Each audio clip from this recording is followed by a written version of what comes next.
If you want to know who's winning America's car wars this year, grab a seat because the 2025 scoreboard might just surprise you. Some automakers are riding high on hybrid sales, while others are watching the scoreboard from the penalty box.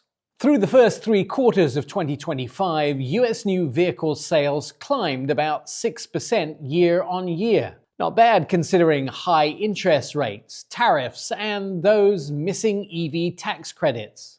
But dig deeper and you'll find a market dividing faster than a 2-lane highway. Leading the pack once again is General Motors. Sales jumped 8% this quarter, and the company just set a record for EV deliveries in the United States. Roughly 66,500 vehicles. The Equinox EV is quietly becoming the country's best-selling non-Tesla electric.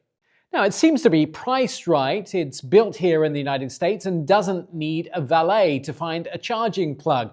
Right behind them, Toyota pulled off a 15.9% surge in US sales. But here's the clever bit, 45% of what Toyota sold this quarter was electrified, hybrids and plug-ins. While others chased battery dreams, Toyota built what Americans actually want: efficiency without range anxiety. Ford also saw an 8% lift. The F-Series remains the undisputed truck king with more than 600,000 units sold so far this year. Hyundai and Kia, record-breaking quarters for them. They can't build Tellurides and Palisades fast enough. And their EV lineup is catching fire. Metaphorically speaking, of course. Even Stellantis managed a 6% rise, thanks to Jeep, Ram and Dodge finally getting inventory levels back in order. Now let's move to the luxury lane, where things are a bit bumpier. BMW's US sales jumped 24% in Q3, Mini up 8%. Clearly, premium buyers still have money and taste, or at least credit limits. But Mercedes-Benz down 17%.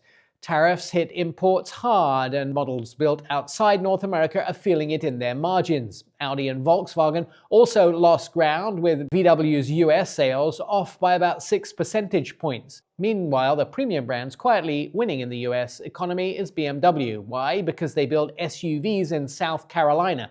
Tariffs, not their problem. A handy reminder that local production still matters more than influencer marketing. Now, about that electric gold rush. When the federal EV tax credit expired on September the 30th, it sent buyers into a last-minute panic. EV market shares spiked to nearly 12% that month, the highest of the year. It all happened as people rushed to cash in on the $7,500 incentive. Tesla alone delivered more than 500,000 vehicles globally in Q3, a record for them, though the true test will be the fourth quarter without government tailwinds. Lucid saw a 46% rise in deliveries. Small numbers, big headlines. But the real story is the comeback of hybrids. Toyota's hybrid mix has become the blueprint for everyone else. Everybody else is now happy to settle for 50 mpg and zero range anxiety in 2025. Practicality is the new performance. Of course, for every winner, there's some polishing. We'll bounce back next quarter statement from Volkswagen, Mazda, and Subaru, who all slid. Mazda was down 12% in September alone, Subaru 2% year-to-date. Even the Corvette took a 34% dip, though that's mostly due to upcoming 2026 model year change. The message is simple. Crossovers are king. The average American family has decided they need 3 rows, 2 cup holders per person, and, of course, enough cargo room for you, the dog, and that weekend Costco run. They don't want a sports car that scrapes the driveway. And speaking of money, brace yourself. The average new vehicle price in September hit about $45,800, roughly up $1,300 from a year ago. Inventories finally loosened to around 2.7 million units on dealer lots, but dealers are still holding firm on price. SAAR, that's the seasonal adjustment annual rate, is steady, about 6.2 million, meaning Americans are still buying even if it hurts a bit more. And if you're wondering where that leaves luxury shoppers, it's simple. Paying more and getting less. Import costs, tariffs, and shipping delays mean European car brands keep up with the pricing aggression of domestics or Korean rivals. Let's talk about technology. Hyundai's infotainment system and driver assist features are setting the benchmark. GM's Super Cruise and Ford's Blue Cruise continue to lead the semi-autonomous race. Meanwhile, Mercedes loves a dashboard wider than your television, while Kia keeps proving affordable tech doesn't have to freeze every time you press the home button.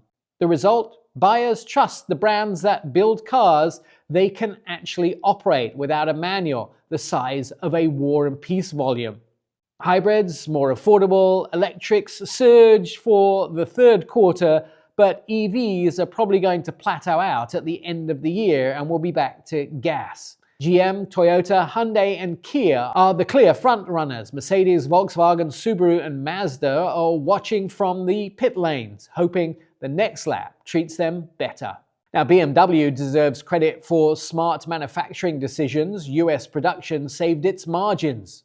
Ford keeps its crown in trucks, and Tesla still top of the EV charts, but with growing question marks over affordability as incentives fade. So, where does the market go next?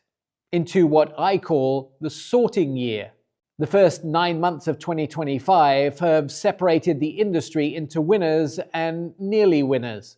The automakers that adapt, offering hybrids and realistic pricing and technology that works, will sprint into 2026 with momentum. Those that rely on brand nostalgia or import pipelines will find themselves explaining why loyalty doesn't pay the bills.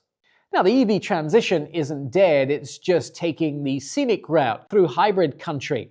For shoppers, that means more options, better deals, and perhaps, just perhaps, a bit of sanity returning to car prices. In short, GM and Toyota win the volume race, Hyundai and Kia punch above their weight, Ford still America's truck magnet, and BMW's playing the smart game. Tesla holds the lead, but for how long? And Mercedes, Volkswagen, and Mazda have some serious homework before the next bell. I'm Nik Miles, and I love my job.